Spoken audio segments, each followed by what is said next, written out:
नमस्कार दोस्तों, स्वागत है आपका एचडीआईएस परिवार में। दोस्तों, जैसा आप जानते हैं कि एचडी पे मेंस प्रोग्राम चलाया जा रहा है, जिसके अंदर हम सभी सब्जेक्ट को जो है वो क्वेश्चन आंसर के हिसाब से कवर करा रहे हैं। प्रत्येक क्लासेस के अंदर 2 क्वेश्चन लिए जाते हैं, चाहे वो फिर हिस्ट्री का हो, पॉलिटी का हो, इकोनॉमिक्स का हो, सभी सब्जेक्ट यहाँ पर जो है वो हम कवर करा रहे हैं। आज हम देखने वाले हैं हिस्ट्री के क्वेश्चन। तो आइए देखते हैं कि वो कौन से हिस्ट्री क्वेश्चन हैं जो हमारे लिए इंपॉर्टेंट है और कौन से हिस्से को कवर करते हैं। कौन से हिस्से कवर करने का मतलब है कि जब हम किसी सब्जेक्ट को जो है हम कवर कर रहे होते हैं, उसके प्रत्येक टॉपिक को कवर कर रहे होते हैं, तो पर्टिकुलर आप सोच के देखिएगा, मान ली किसी भी टॉपिक से क्वेश्चन लिया गया है। अब हमारे सामने क्वेश्चन है कि मराठा साम्राज्य के पतन के जो कारक हैं, जो कारण हैं, उन पे हमें प्रकाश डालना है, उन पे हमें टिप्पणी करनी है, व्याख्या करनी है। इस तरह क्वेश्चन जो है वो पूछे जाते हैं। अब सोच के देखा कि बात यह है कि मराठा साम्राज्य के पतन से संबंधित हमारे पास क्या होगा। अब नॉर्मली आईएएस के अंदर डायरेक्टली क्वेश्चन काफी कबार आ जाते हैं, नहीं तो पीसीएस के अंदर तो इस तरह क्वेश्चन जो है वो पूछे ही जाते हैं। और ना भी सीधे जो है किसी अन्य तरीके से जो है क्वेश्चन पूछ लिया जाए, आपके दिमाग में ये पॉइंट तो रहेगा कि हाँ, मुझे मराठा साम्राज्य के पतन के जो कारण है, उसके जो पॉइंट मुझे देने हैं, है ना, वो मेरे पास आ जाएंगे। क्योंकि हम तैयारी को उसी तरीके से लेके चले, क्योंकि हमें उसको लिखना है ना। आंसर राइटिंग जो है, जब आंसर राइटिंग कर रहे होंगे किसी एग्जाम हॉल में बैठ के, किसी क्वेश्चन का आंसर हम दे रहे होंगे और वो क्वेश्चन मान लीजिए मराठा साम्राज्य से संबंधित है और कुछ पॉइंट हमें किस चीज के लिखने हैं, उसके पतन के लिखने हैं। वो क्वेश्चन कुछ अन्य तरीके से पूछा गया है, मगर वहां पर पतन के हमें जो है कुछ पॉइंट डालने हैं।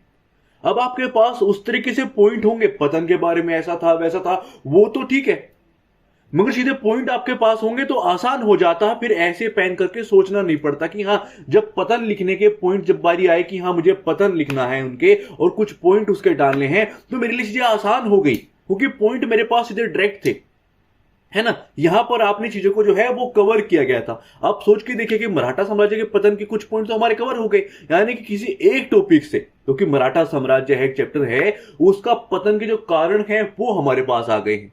ऐसे सभी टॉपिक से जितनी भी चीजें हो सकती हैं वो सब हम यहां पर कवर कर रहे हैं। दूसरा क्या है कि अमेरिकी क्रांति को जो है जन्म देने वाले विभिन्न कारकों पर जो है हमें चर्चा करनी है। वो कौन कौन सी उत्तरदायी परिस्थितियां थी, वो कौन सी परिस्थितियां थी, उन सब चीजों के बारे में हम बात करेंगे। हाँ, इन्हें ये पॉइंट है जिनके बारे में हम बात कर सकते हैं, इन कारकों के, इन कारणों के बारे में हम बात कर सकते हैं, है ना। तो ये हमारे लिए इंपॉर्टेंट हो जाता है और ये चीजें कवर हो जाती हैं। तो आइए क्वेश्चन को समझते हैं। ठीक है, डायरेक्ट क्वेश्चन आते हैं, हार्ड क्वेश्चन जो है, एवरेज क्वेश्चन, हर तरह क्वेश्चन जो है वो पूछे जाते हैं। तो क्वेश्चन को समझते हैं और फिर देखते हैं उनको हम कैसे लिख सकते हैं। पहला क्वेश्चन है कि मराठा साम्राज्य के पतन के कारकों पर प्रकाश डालिए। सीधा डायरेक्ट क्वेश्चन है ना, नॉर्मल क्वेश्चन है कि भाई पतन के कारक बताने हैं, उसके कारण बताने हैं, उन पे हमें चर्चा करनी है। अब किसके हैं? मराठा साम्राज्य के हैं, नॉर्मल है। तो आइए शुरुआत करते हैं उसकी पृष्ठभूमि से। पृष्ठभूमि में जो है बताएंगे मराठा साम्राज्य के बारे में, फिर उसके जो है पतन के बारे में बात करेंगे, वो कौन कौन से कारक हैं, और फिर निष्कर्ष पे चलेंगे।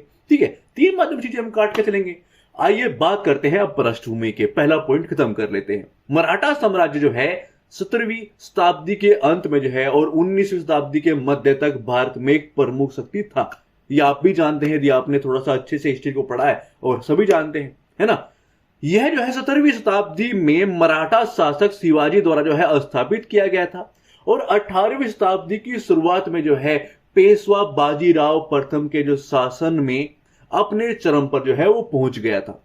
मेरी आवाज में आपको कुछ थोड़ा सा ये चेंजेस लगे, कुछ प्रॉब्लम्स लगे, तो मेरी तबीयत थोड़ी सी खराब है, इसलिए आपको हो सकता है कि थोड़ी सी भाषा या फिर जो आप मेरी जो आवाज आ रही है उस तरह की लगे, तो आप थोड़ा सा उसको मैनेज करिएगा। ठीक है, आइए आगे बढ़ते हैं। हालांकि 19वीं शताब्दी के मध्य तक जो है मराठा साम्राज्य में काफी गिरावट आई थी, जिससे भारत के अधिकांश हिस्सों में जो है ब्रिटिश औपनिवेशिक शासन की स्थापना हुई। अब किसी का लूप होल्स आएगा, है ना, तो उसका कोई तो बेनिफिट उठाएगा। यानी कि शक्ति के अंदर मान लीजिए एक शक्ति है, इसके अंदर शक्ति है और यहां पर दरवाजा है, तो कोई ना कोई तो घुसेगा, है ना। सोच के देखिएगा, एक नॉर्मल सी चीज है।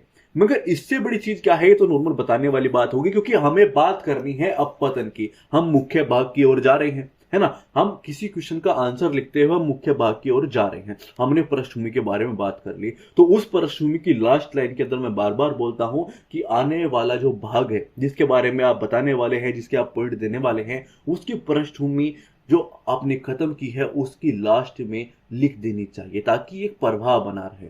ठीक है, आइए बढ़ते हैं, अब कारक देखते हैं। अब कारकों को जो है हम दो भागों में डिवाइड करके देखेंगे। पहला क्या कि पतन के कारण चलो हम देख रहे हैं, वो बाह्य कारक भी थे और आंतरिक कारक भी थे। पहले हम बाह्य कारक देखते हैं। बाह्य कारक में हम किन किन पॉइंटों के बारे में बात कर सकते हैं? वो कर सकते हैं कि ब्रिटिश औपनिवेशिक शक्ति का उदय हुआ, है ना, उस चीज की वजह से जो प्रोसीजर हुई है उसके बारे में बता सकते हैं। और दूसरा कि मुगल साम्राज्य का पतन है। ये क्या है? बाह्य सिस्टम है ना। तो आइए बात करते हैं। ब्रिटिश ईस्ट इंडिया कंपनी जिसे जो है 1600 में जो है भारत में स्थापित किया गया था, ने धीरे धीरे व्यापार और सैन्य विस्तार के माध्यम से जो है भारतीय उपमहाद्वीप के अधिकांश हिस्से पर नियंत्रण कर लिया। ठीक है, और तृतीय आंग्ल मराठा युद्ध जो कि 1817 से 1818 तक ने मराठा प्रतिरोध के अंत और अधिकांश भारत पर जो है ब्रिटिश औपनिवेशिक शासन की जो है वो शुरुआत, क्योंकि उस टाइम पीरियड पे कोई जो शक्ति बची हुई थी इनके सामने जो टक्कर लेने वाली थी वो कौन थी? मराठा थे। आइए अगले पॉइंट बढ़ते हैं। अगला पॉइंट जो था वो था मुगल साम्राज्य का पतन। मुगल साम्राज्य के पतन के कारण जो है मराठा जैसी क्षेत्रीय शक्ति का उदय हुआ था। क्योंकि पतन हो रहा है तो कुछ ना कुछ प्रॉब्लम्स क्रिएट होंगी, क्योंकि जो एक शक्ति ने चीजों को बांधा हुआ था अब वो बिखरने स्टार्ट होंगी। ठीक है, हर चीज की प्रॉब्लम्स क्रिएट होनी स्टार्ट होंगी। लेकिन जो इसने, आइए आप देखते हैं कि चीजों के बारे में आगे की कैसे चीजें होनी स्टार्ट होंगी। लेकिन इसने जो है उपमहाद्वीप में व्यापक अस्थिरता, परस्पर फूट में भी जो है वो योगदान दिया, क्योंकि एक जो शक्ति थी जो चीजों को बांधे हुई थी अब उसका पतन हो रहा है। ठीक है ना। तो मराठा साम्राज्य जो है मुगलों द्वारा निर्वाचित शक्ति क्षेत्र की जो है पूर्ति में असमर्थ था और धीरे धीरे जो है ब्रिटिश औपनिवेशिक शक्ति के उदय से जो है पतन की ओर अग्रसर हो गया। क्योंकि जो प्रॉब्लम्स क्रिएट हुई वो असमर्थ था उस चीज को जो है समेटने में, एक शक्ति के रूप में जो है उस स्तर तक पहुंचने में। उसमें बहुत सारी चीजें हुई जिसकी वजह से वहां तक वो स्तर नहीं जो है मराठा छू पाए। उसके बहुत सारे कारण रहे, वो एक अलग डिबेट का मुद्दा है। क्योंकि हम पतन की बात कर रहे हैं तो हर उस पॉइंट को बताएंगे, उस तरीके से बताएंगे जैसे कि लगे कि हाँ ये भी एक पतन का कारण है, ये भी एक पतन का कारण है ना, क्योंकि पॉइंट उस तरह से देने होते हैं। आइए आगे बढ़ते हैं। आप देखते हैं कि वो कौन से आंतरिक कारक थे। आंतरिक कारक में हम बात करेंगे उनकी आंतरिक विवाद की, आर्थिक अस्थिरता की, केंद्रीयकरण जो है उसका अभाव था और कमजोर नेतृत्व था। हम ये भी देख सकते हैं कि कितना अच्छा नेतृत्व जो है मराठाओं का था। मगर जब हम बात कर रहे हैं किस चीज की बात कर रहे हैं, पतन की बात कर रहे हैं, तो फिर उसी तरीके से चलेंगे कि हाँ वो सब पॉइंट जो है हमने दिमाग में रखेंगे। वो कंफ्यूजन बिल्कुल नहीं कि हाँ पतन कारण है तो बिल्कुल यही चीजें हैं, ऐसा था, है ना। तो पॉइंट टू पॉइंट बात करते हैं। पहले आंतरिक विवाद की बात करें तो उसको देखते हैं कि वो किस तरह से हम लिख सकते हैं।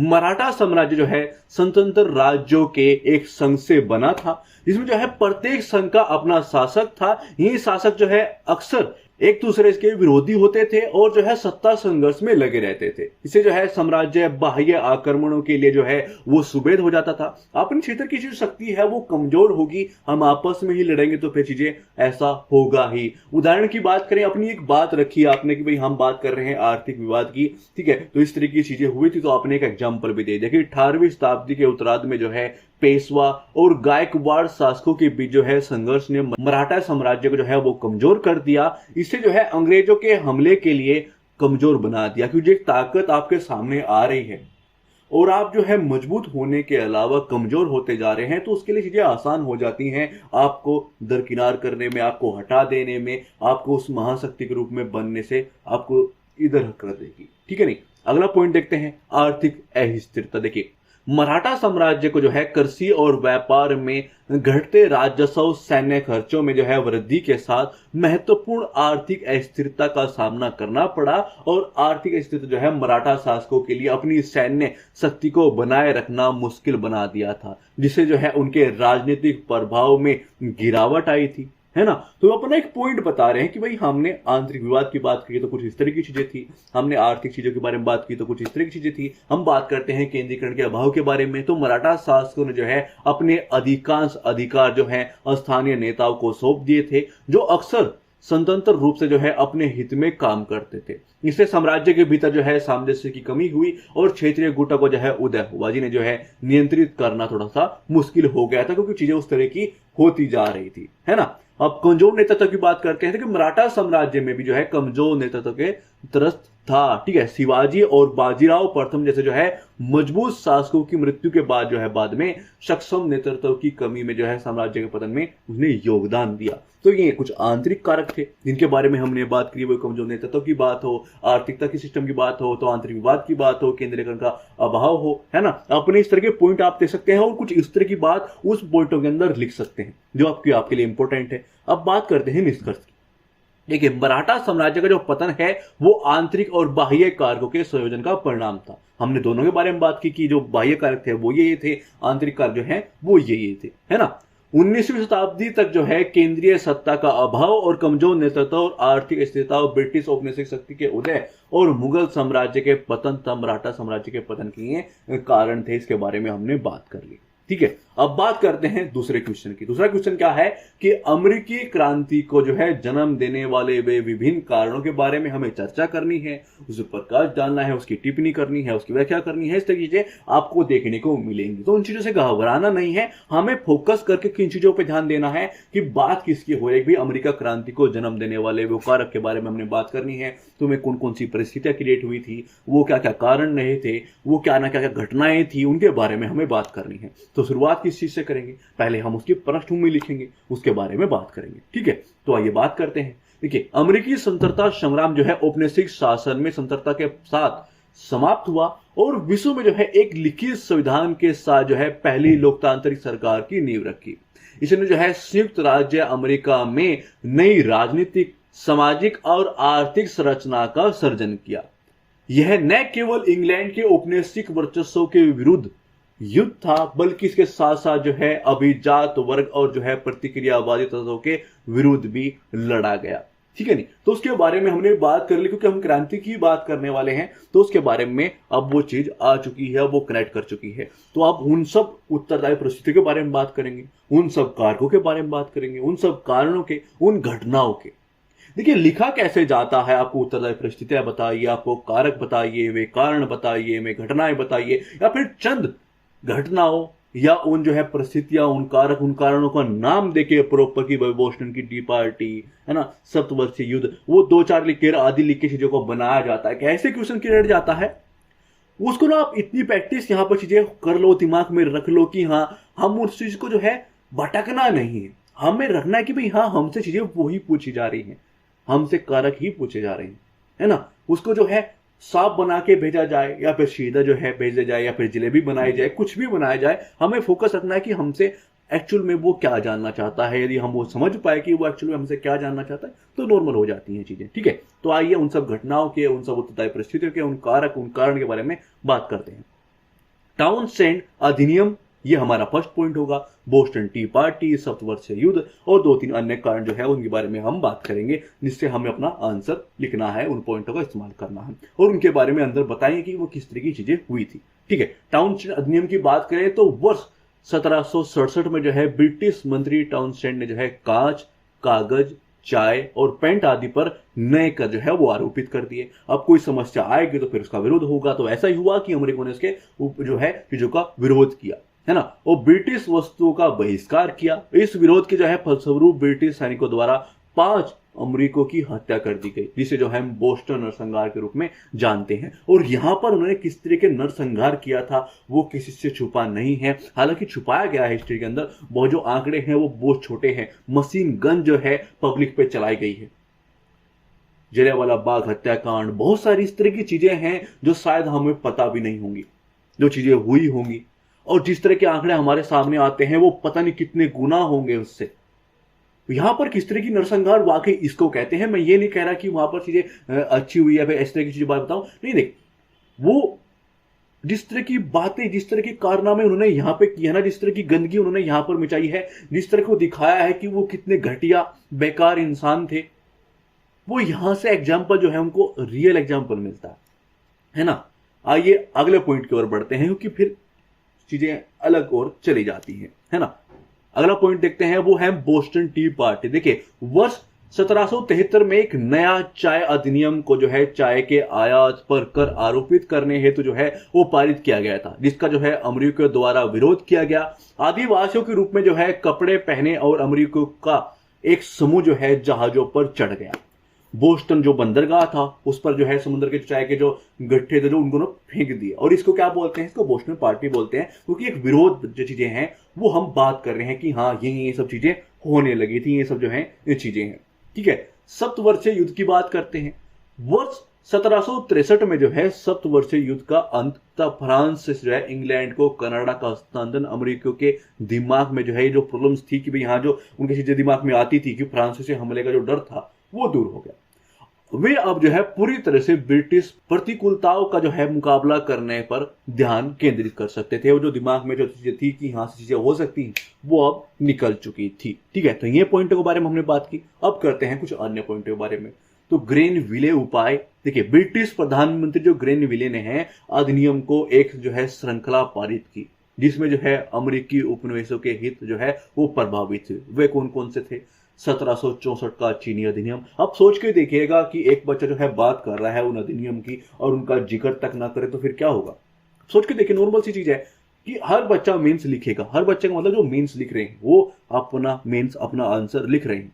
उसने बोला कि हाँ कुछ इस तरह के अधिनियम पारित किए गए थे जो कि प्रभावित कर रहे थे अमेरिकियों की जो है उनको प्रॉब्लम्स जो है वो क्रिएट कर रहे थे।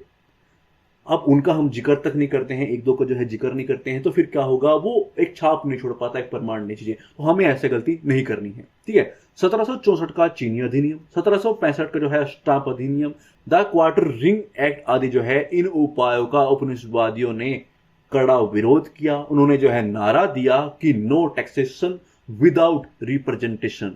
ठीक है, इस प्रकार जो है उन्होंने ब्रिटिश संसद में अमेरिकी प्रतिनिधियों पर जोर दिया था। ठीक है, अगला पॉइंट हम क्या दे सकते हैं कि संतता की घोषणा। देखिए कॉमन सेंस नाम के जो है पंपलेट को जो है उन उपनिवेशों में प्रसारित किया जाने लगा जो कि वंशानुगत राजशाही के विचार पर हमला करती थी और लोकतांत्रिक सरकार की जो है वकालत करती थी। इस पंपलेट ने जो है अमेरिका के बीच युद्ध की भावनाओं में वृद्धि किया, क्योंकि हम उन्हीं कारकों के बारे में बात कर रहे हैं, क्रांति के बारे में बात कर रहे हैं। ठीक है, तो अंत जो है 4 जुलाई 1776 को अमेरिकी स्वतंत्रता की घोषणा महाद्वीपीय कांग्रेस द्वारा अपनाई गई। तो उसके बारे में हमने पॉइंट के बारे में जिक्र कर दिया। अब बात करते हैं निष्कर्ष की। देखिए वर्ष 1775 में शुरू हुआ युद्ध अंत जो है 1781 में समाप्त हो गया, जहां जनरल कॉर्नवालिस के नेतृत्व में जो है ब्रिटिश सैनिकों ने यॉर्क टाउन में कमांडर इन चीफ को जो है आत्मसमर्पण कर दिया था और वर्ष 1783 में जो है पेरिस की संधि द्वारा अंत युद्ध समाप्त हो गया था। ठीक है, तो उसके बारे में हम कैसे लिख सकते हैं, कौन से पॉइंट दे सकते हैं, क्योंकि इंपॉर्टेंट है ये पॉइंट्स, क्योंकि वहां पर यह सोचना जो आपने बुक्स नोट्स पढ़े हैं वहां पर चीजें उस तरह से नहीं चलती हैं। हम अपने सभी सब्जेक्टों को इस तरह से कवर कर लेंगे तो हमारे लिए चीजें अच्छी रह जाती है कि हाँ हमारे हिस्ट्री, पॉलिटी, इकोनॉमिक्स जो भी हमारे मेंस के सब्जेक्ट हैं वो इस तरह से तैयार हैं कि हाँ जब मेंस दूंगा तो सोचना नहीं पड़ेगा कि निके पॉइंट रखने में मुझे पतन लिखना है, मुझे अमेरिकी क्रांति के बारे में लिखना है, मुझे किसी अन्य पॉइंट के बारे में लिखना है, मुझे सिंधु सभ्यता के बारे में लिखना है, वैदिक सभ्यता के बारे में लिखना है, किसी भी के बारे में लिखना है, मौर्य के बारे में लिखना है। किसी चीज के बारे में हम लिख रहे हैं तो हमारे पास उस तरह से चीजें, उस तरह से मटेरियल यहाँ पे है कि जब हम क्वेश्चन देखते हैं और सीधा लिखना स्टार्ट कर देते हैं, हमारा ध्यान इन चीजों पर रहता है कि कैसे अपना प्रस्तुतिकरण अच्छा कर पाता हूँ, कनेक्ट कर पाता हूँ, प्रवाह लेके आता हूँ, इन चीजों पे नहीं कि क्या लिखूं, ये लिखूं कि वो लिखूं, है ना। पॉइंट ये ठीक रहेगा कि वो ठीक रहेगा, कैसे चीजों को कहां तक कितना लिखूं, कितना लिखूं, वर्डिंग की लिमिट, इतना सब दिमाग में आपकी चीजें नहीं आएंगे। आपका दिमाग कहां जाएगा कि मैं मेंस लिख रहा हूं, मैं अच्छा कैसे लिख पाऊंगा। वो इंपॉर्टेंट है, वो आपको अन्य बच्चों से अलग करेगा और आपका सिलेक्शन तो कराएगा ही, साथ में आपकी एक अच्छी रैंक भी लेके आप आओगे। तो प्लीज वीडियो को शेयर कीजिएगा ताकि अन्य लोगों को इसका बेनिफिट मिल सके। थैंक्स फॉर वॉचिंग, धन्यवाद।